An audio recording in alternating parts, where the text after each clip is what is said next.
Hello मित्रों, आप सभी का स्वागत है मेरे चैनल ए स्टॉक में। तो दोस्तों, जो हमारी सब्जेक्ट चल रहा था BD 106 का पार्ट सी विज्ञान शिक्षण थर्ड पेडागोजी ऑफ मैथमेटिक्स। तो दोस्तों, जो मैथमेटिक्स के मैंने जो क्वेश्चंस पहले मैं करा चुका हूँ, फर्स्ट यूनिट, सेकंड यूनिट और थर्ड यूनिट के क्वेश्चंस करा चुका हूँ। अभी इस वीडियो में हम कवर करने वाले हैं फोर्थ यूनिट को फिफ्थ यूनिट को कंबाइन करके। तो प्लीज़ वीडियो को पूरा देखें, क्योंकि पहले फोर्थ यूनिट एक्सप्लेन करेंगे, उसके बाद फिफ्थ यूनिट एक्सप्लेन करेंगे। तो दोस्तों, जो भी इंपॉर्टेंट क्वेश्चंस थे मैंने इस वीडियो में कवर कर लिए हैं। तो देखिए, पहला क्वेश्चन क्या है। श्रव्य दृश्य सामग्री व संवेदीय पदार्थ या काल्पनिक वस्तुएं हैं जो अधिगम को प्रारंभ से प्रेरित करती हैं तथा उसे पुनर्बलन प्रदान करती हैं। तो इसका आंसर है बी, ये बर्टन का कथन है। Next question. आरंभ से शिक्षक अपने शिक्षण को रोचक एवं प्रभावपूर्ण बनाने के लिए किस पर निर्भर करता है। तो दोस्तों, इसका आंसर है ए, चौक और टॉक पर। Question number 3। निम्न में श्यामपट्ट का प्रयोग गणित में किसके लिए किया जाता है। तो इसका आंसर हो जाएगा डी, चार्ट ग्राफ सारणी के लिए, रेखाकृत बनाने के लिए, नियम सूत्र सिद्धांत और प्रमेय सिद्ध कराने के लिए। शिक्षण सहायक सामग्री की सापेक्षित प्रभावशीलता को किसने एक शंकु के द्वारा स्पष्ट किया। तो दोस्तों, ये शंकु की तरह स्पष्ट किसने किया है। इसका आंसर है सी, एडगर डेल ने। नेक्स्ट क्वेश्चन देखते हैं। Question number 5।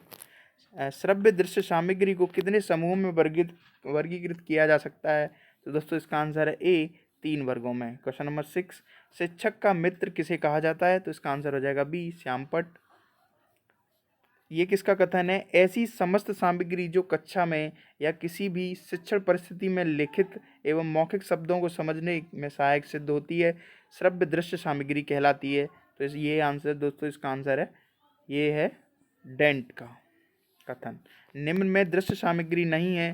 तो दोस्तों, इसका आंसर हो जाएगा बी, ग्रामोफोन। तो दृश्य सामग्री नहीं है, क्योंकि ग्रामोफोन एक ऑडियोबल डिवाइस है और श्रव्य सामग्री है। Question number 9। निम्न में श्रव्य दृश्य सामग्री नहीं है। तो दोस्तों, इसका आंसर हो जाएगा डी, फिर से ग्रामोफोन। Question number 10। कक्षा में जब अध्यापक श्यामपट्ट पर लिखते हैं तो उनकी पीठ कक्षा की तरफ हो जाती है, इस कारण शिक्षक छात्र का संप्रेषण प्रभावशीलता कम हो जाती है। इस शिक्षा समस्या का निवारण के लिए किस उपकरण का प्रयोग किया जाता है। तो दोस्तों, इसका आंसर हो जाएगा ए, ओवरहेड प्रोजेक्टर। Question number 11। निम्न में श्रव्य दृश्य सामग्री की आवश्यकता नहीं है। तो दोस्तों, इसका आंसर हो जाएगा बी, इनके प्रयोग से मौखिक कार्य तथा अंतरहीन शब्दों का प्रयोग अधिक होता है। Question number 12।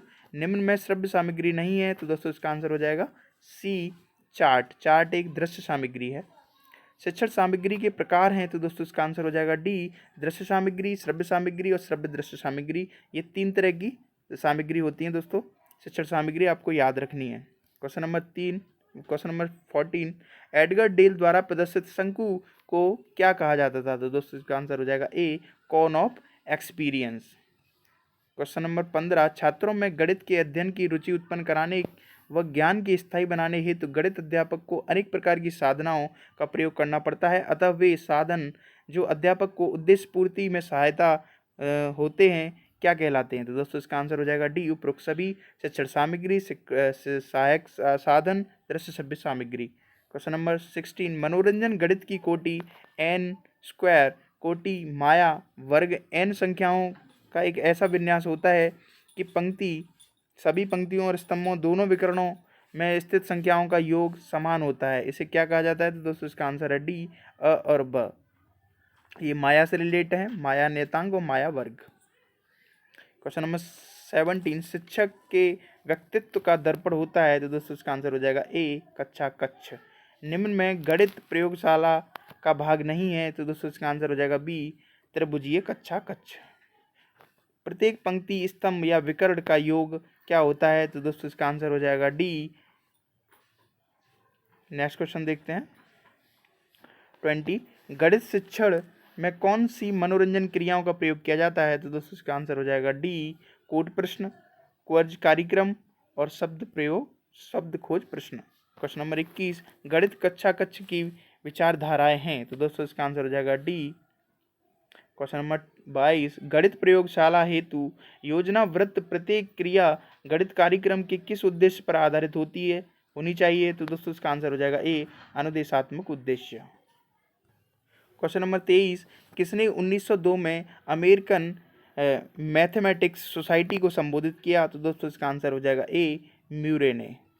क्वेश्चन नंबर 24, निम्न में से गणित प्रयोगशाला हेतु अनुदेशन सामग्री का चयन संबंधित नहीं है। तो दोस्तों इसका आंसर हो जाएगा सी, लघुगणक सारणियों तथा त्रिकोणमितीय अनुपातों के कोणों की सारणी आदि का न होना। क्वेश्चन नंबर 25, ये कथन किसका है? गणित क्लब गणित में कुछ सीमा तक योग्यता एवं रुचि एक समान स्तर रखने वाले छात्रों को एक संगठित समूह है जो गणित संबंधी उपकरणों की विवेचना करने के लिए नियतकालीन समय पर मिलता है। तो दोस्तों इसका आंसर हो जाएगा ए, शिक्षा शब्दकोश से। क्वेश्चन नंबर 26, निम्न में प्रयोगशाला का गणित के शिक्षण से महत्व नहीं है। तो दोस्तों इसका आंसर है सी, छात्रों में वैज्ञानिक दृष्टिकोण विकसित नहीं होता। क्वेश्चन नंबर 27, निम्न में वस्तुनिष्ठ परीक्षा प्रणाली की विशेषता है। तो दोस्तों इसका आंसर हो जाएगा डी, वस्तुनिष्ठता, विश्वसनीयता और ज्ञान का सही मूल्यांकन। क्वेश्चन नंबर 28, पाठ्य पुस्तकों का मूल्यांकन करने के लिए निम्न व्यक्तियों की सम्मतियां प्राप्त करना आवश्यक है। तो दोस्तों इसका आंसर हो जाएगा डी। क्वेश्चन नंबर 29, यह कथन किसका है? एक उत्तम पुस्तक शिक्षकों की शिक्षक होती है। तो दोस्तों इसका आंसर है ए, डॉक्टर थ्रिंग का। पुस्तक ही वह माध्यम है जिसके द्वारा शिक्षक विषय को कक्षा के सामने प्रस्तुत करता है। यह कथन किसका है दोस्तों? इसका आंसर हो जाएगा मैक्सवेल। किसके द्वारा बालकों की स्मरण शक्ति की परीक्षा दी जाती है? तो दोस्तों इसका आंसर हो जाए प्रत्यास्मरण प्रश्नों द्वारा। क्वेश्चन नंबर 32, निम्न में से अच्छी पाठ्य पुस्तक की विशेषता नहीं है। तो दोस्तों इसका आंसर हो जाएगा डी, पुस्तक में संशोधन नहीं किया जा सकता, किया जाना चाहिए। क्वेश्चन नंबर 23, निर्णयों के परीक्षण हेतु बहुनिर्वाचन प्रश्न एकमात्र साधन है। तो ये दोस्तों किसका कथन है? ये ली का कथन है। पाठ्य पुस्तकों का मूल्यांकन करने के लिए निम्न मानदंड स्थापित किए जा सकते हैं। तो दोस्तों इसका आंसर हो जाएगा डी, प्रस्तुतिकरण, पुस्तक का यांत्रिक पहलू और पाठ्य पुस्तक की व्यवस्था। शिक्षक एवं पाठ्य पुस्तक विद्यालय का निर्माण करते हैं। तो दोस्तों इसका आंसर है बी, डगलस का कथन है ये। पुस्तक सहायक सामग्री है, अध्यापक की दासी है और स्वामिनी नहीं। यह कथन किसका है दोस्तों? तो ये है डी, बोसेन का। क्वेश्चन नंबर 37, एक गणित की अच्छी पाठ्य पुस्तक का चयन किस आधार पर नहीं किया जा सकता? तो दोस्तों इसका आंसर है डी, गणित में अंक और भाषा संबंधी त्रुटि होनी चाहिए। Doctor D.F. क्लैप अमेरिका ने 1913 में अध्ययन किया जिसके आधार पर अच्छे अध्यापक में कितने गुण का उल्लेख किया? तो दोस्तों इसका आंसर हो जाएगा बी, 10 गुणों का। ये क्वेश्चन पिछली यूनिट में भी है दोस्तों, और ये घूम फिर के जो क्वेश्चंस मैं कम कराता हूँ, इसलिए इसका मतलब ये है दोस्तों कि बहुत सारे जो क्वेश्चंस होते हैं वो रिपीट होते हैं, एक यूनिट के दूसरी यूनिट में कंबाइन हो जाते हैं, रिपीटेड हो जाते हैं। तो इसलिए मैं उन क्वेश्चंस को नेगलेक्ट कर देता हूँ, हटा देता हूँ। नेक्स्ट क्वेश्चन देखते हैं 39, राष्ट्र का निर्माता किसे कहा जाता है? तो दोस्तों इसका आंसर हो जाएगा सी, शिक्षक को। निम्न में गणित शिक्षक की विशेषता नहीं है। तो दोस्तों इसका आंसर है बी, पक्षपाती होना चाहिए। कौन सा बिंदु अध्यापक की व्यवसायिक कुशलता के अंतर्गत नहीं रखा जाता? तो दोस्तों इसका आंसर है सी, समर्पण। शिक्षक से संबंधित किस कार्य क्षेत्र का विस्तार राष्ट्रीय शिक्षा नीति में किया गया? तो दोस्तों इसका आंसर हो जाएगा सी, शैक्षिक। गणित शिक्षक की विशेषता है। तो दोस्तों इसका आंसर हो जाएगा डी, उपरोक्त सभी। एनसीईआरटी ने अपने वृहद सेवारत शिक्षक अभिनवीकरण कार्यक्रम 1988 में गणित अध्ययन के गुणों की अपेक्षा की। तो दोस्तों इसका आंसर हो जाएगा डी, बालक का पूर्ण ज्ञान, प्रखर बुद्धि, विषय के लिए उत्साह। यूएसए में ही बागले तथा कीथ ने क्लैप द्वारा बताए गए शिक्षक के 10 गुणों में कितने गुणों को सम्मिलित किया? तो दोस्तों इसका आंसर हो जाएगा 3, सी ऑप्शन। कक्षा में जाने से पूर्व गणित अध्यापक की तैयारी से संबंधित है। तो दोस्तों इसका आंसर हो जाएगा डी, ये सारी चीज़ें सहायक सामग्री के उपकरणों का चयन करना, उपयुक्त उदाहरणों का चयन करना एवं पाठ्य योजना निर्माण करना, तीनों हो जाएंगे दोस्तों। निम्न में से कौन सी विशेषता सफल अध्यापक की नहीं है? तो दोस्तों इसका आंसर हो जाएगा डी, बी और सी, यानी ये और ये। पक्षपातपूर्ण व्यवहार और अपरिवर्तनशीलता। क्वेश्चन नंबर 48, निम्न में से कौन सा कार्य शिक्षक का नहीं है? तो दोस्तों इसका आंसर हो जाएगा डी, बजट बनाना, ये शिक्षक का कार्य नहीं है। तो ये दोस्तों ये सारे क्वेश्चंस थे जो 48 क्वेश्चन थे। बहुत ही अच्छे क्वेश्चन है दोस्तों। आप एक दो बार इस वीडियो को ज़रूर देखें, जिससे ये आपको अच्छे से याद हो जाएंगे। अभी हम कराएंगे 5th यूनिट को। तो आइए दोस्तों अब देख लेते हैं 5th यूनिट के क्वेश्चंस। कुछ ज़्यादा क्वेश्चंस नहीं है, 30 क्वेश्चन के आसपास हैं 5th यूनिट में, जो मोस्ट इंपोर्टेंट है। और इससे ही क्वेश्चन आ जाएगा दोस्तों, मुझे नहीं लग रहा कि कहीं बाहर जाएगा 5th यूनिट में से। तो पहला क्वेश्चन है, मूल्यांकन के कितने सोपान हैं? तो दोस्तों इसका आंसर है डी, 5 सोपान है मूल्यांकन के। मूल्यांकन एक ऐसी प्रक्रिया है जिससे सही ढंग से किसी वस्तु का मापन किया जा सकता है। ये कथन किसका है दोस्तों? तो ये कथन है ए गुड्स का। किसके द्वारा छात्र के संपूर्ण व्यक्तित्व से संबंध में मूल्यों का अंकन किया जाता है? तो दोस्तों इसका आंसर बी, मूल्यांकन द्वारा। निम्न में से मूल्यांकन के उद्देश्य हैं? तो दोस्तों इसका आंसर हो जाएगा डी, उपरोक्त सभी। परीक्षा प्रणाली में सुधार करना, अध्यापक की कार्यकुशलता को माप करना और पाठ्यक्रम में आवश्यक शोधन करना। क्वेश्चन नंबर 5, निम्न में से मूल्यांकन प्रविधि है? तो दोस्तों इसका आंसर हो जाएगा डी, मौखिक परीक्षाएं, लिखित परीक्षाएं और प्रयोगात्मक परीक्षाएं। मूल्यांकन एक क्रमित प्रक्रिया है जो संपूर्ण शिक्षा प्रणाली का एक महत्वपूर्ण अंग है और जो शिक्षा के उद्देश्यों से घनिष्ठ रूप से संबंधित है। ये कथन किसका है दोस्तों? ये है कोठारी आयोग का। आपको याद रखना है, बहुत इंपॉर्टेंट क्वेश्चन है दोस्तों ये। क्वेश्चन नंबर 7, ज्यामिति का संबंध है? तो दोस्तों किससे संबंध है? मापन से है। रॉस के अनुसार निबंधात्मक परीक्षा के उद्देश्यों का मापन करने से उपयोगी है? तो दोस्तों इसका आंसर हो जाएगा डी, उपरोक्त सभी। चिंतन, सूचना, अध्ययन क्षमता। रॉस के अनुसार निबंधनात्मक परीक्षा कितने प्रकार के उद्देश्यों को मापन करने में उपयोगी है? तो दोस्तों इसका आंसर हो जाएगा बी, 4। निम्न में से कौन सी निदानात्मक मूल्यांकन की विशेषता नहीं है? तो दोस्तों इसका आंसर ए, इसका केंद्र शिक्षक होता है। निम्न में से कौन सी परीक्षण विद्यार्थियों के ज्ञान, बोध, कौशल आदि का मापन करता है? तो दोस्तों इसका आंसर है बी, संप्राप्ति परीक्षण। क्वेश्चन नंबर 12, निम्न में वस्तुनिष्ठ परीक्षा का गुण नहीं है? तो दोस्तों इसका आंसर हो जाएगा सी, परीक्षण का अंकन शीघ्रता से नहीं किया जा सकता। क्वेश्चन नंबर 13, शैक्षिक आय बटे वास्तविक आय इंटू 100। ये दोस्तों होती है बुद्धि लब्धि का फॉर्मूला है, आपको पता ही है। उपलब्धि परीक्षण का सोपान है? तो दोस्तों इसका आंसर हो जाएगा डी, उपरोक्त सभी। क्वेश्चन नंबर 15, उपलब्धि परीक्षण वह परीक्षण है जिसका निर्माण छात्रों के किसी ज्ञान को समझने अथवा किसी विशेष कौशल की क्षमता का मापन करने के लिए किया जाता है। यह कथन किसका है दोस्तों? तो ये कथन है ए, एबिल का।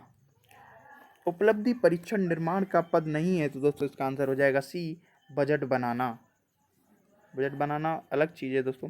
निम्न में से उपलब्धि परीक्षण का उद्देश्य नहीं है? तो दोस्तों इसका आंसर हो जाएगा सी, शिक्षक की कुशलता का पता न लगना। क्वेश्चन नंबर 18, उपलब्धि परीक्षण निर्माण के कितने चरण होते हैं? तो दोस्तों इसका आंसर है बी, 5 चरण। क्वेश्चन नंबर 19, निदान किसी कठिनाई का उसके चिन्हों या लक्षणों से ज्ञान प्राप्ति करने की कला का कार्य है। यह तथ्यों का परीक्षण पर आधारित कठिनाइयों का स्पष्टीकरण है। ये कथन किसका है दोस्तों? तो ये है योकम और सिम्पसन का। क्वेश्चन नंबर 20, निम्न में से अध्यापक निर्मित परीक्षण का गुण नहीं है? तो दोस्तों इसका आंसर हो जाएगा सी, इसकी विश्वसनीयता और वैधता अधिक होती है। क्वेश्चन नंबर 21, निदानात्मक परीक्षणों की तहत उपलब्धि परीक्षणों के परिणामों को किस रूप से व्याख्या की जरूरत नहीं पड़ती? दोस्तों इसका आंसर हो जाएगा ये, त्रुटि विश्लेषण के।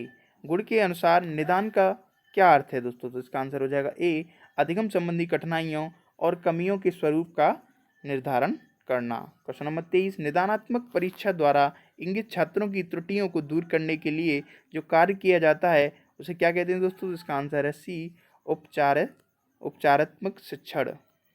नेक्स्ट क्वेश्चन देखते हैं, निम्न में से किसका क्षेत्र सारे राज्य या देश तक विस्तृत है? तो दोस्तों इसका आंसर है ए, मानकीकृत परीक्षण। क्वेश्चन नंबर 25, निम्न में से मानकीकृत परीक्षणों का गुण नहीं है? तो दोस्तों इसका आंसर हो जाएगा बी, इसका प्रयोग सीमित होता है। क्वेश्चन नंबर 26, पिछड़े बालकों के अध्ययन को प्रभावी बनाने के लिए उपाय करने चाहिए? तो दोस्तों इसका आंसर है डी, कमजोर छात्रों को कक्षा में आगे बिठाना चाहिए। कक्षा में विषय वस्तु विकास उदाहरणों द्वारा करना चाहिए और छात्रों को लिखित कार्यों में सुधार उनके सामने ही करना चाहिए। निदानात्मक परीक्षा में प्रश्नों का चयन किया जाता है। तो दोस्तों इसका आंसर है डी, प्रकरण की विषय वस्तु के किसी एक विशेष भाग से। क्वेश्चन नंबर 28, निम्न में से उपलब्धि परीक्षण के कार्य हैं। तो दोस्तों इसका आंसर हो जाएगा डी, उपरोक्त सभी।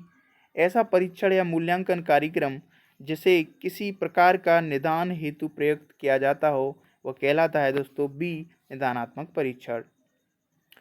डायग्नोसिस शब्द का शाब्दिक अर्थ क्या है दोस्तों? तो इसका आंसर है सी, अ और ब, मूल कारण और रोग निर्णय। तो दोस्तों ये जो सारे क्वेश्चंस थे 5 यूनिट के, ये भी मैंने करा दिए हैं दोस्तों। आप दोनों ये 4th यूनिट और 5th यूनिट के इस वीडियो में दोनों कवर हैं। तो दोस्तों आप पूरा वीडियो को देखें और अच्छे से क्वेश्चनों को 1-2 बार वीडियो को देखोगे आप दोस्तों, तो आपको अपने आप ही याद हो जाएंगे आंसर्स, उनके आपको याद होने लग जाएंगे। तो दोस्तों इस वजह से क्वेश्चन नहीं फंसेगा मुझे नहीं लग रहा, क्योंकि मतलब इससे नहीं जाएगा कहीं बाहर, क्योंकि दोस्तों ये सारे इंपॉर्टेंट क्वेश्चंस थे जो मैंने आपको बताए हैं। थैंक यू, वीडियो को सब्सक्राइब करें।